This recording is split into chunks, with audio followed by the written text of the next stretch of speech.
Nous avons dû, pour accéder à notre découverte, déblayer et ramper dans un étroit boyau, guidés seulement par un léger courant d'air pour arriver face à un vide prometteur. 24 ans.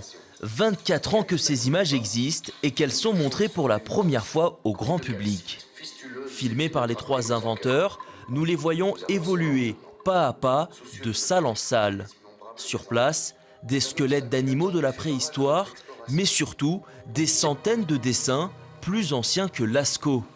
Devant un public conquis et à quelques mètres de la réplique de la grotte Chauvet, les spéléologues se remémorent le 18 décembre 1994. Je m'attendais à voir plutôt des poteries, pas du tout, n'avais absolument pas idée ce jour-là qu'il allait y avoir des peintures. Donc on regardait plutôt au sol.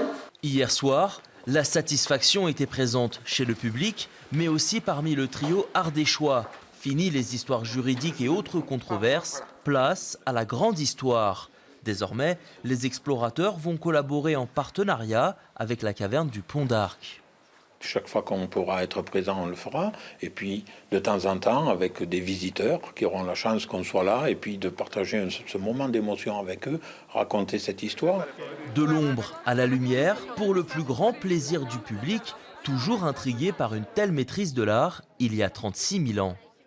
C'était plutôt réaliste pour des hommes de la préhistoire, parce qu'on a l'impression qu'ils dessinent pas bien et tout ça, mais après quand on regarde, on voit qu'ils sont plus intelligents qu'on pense.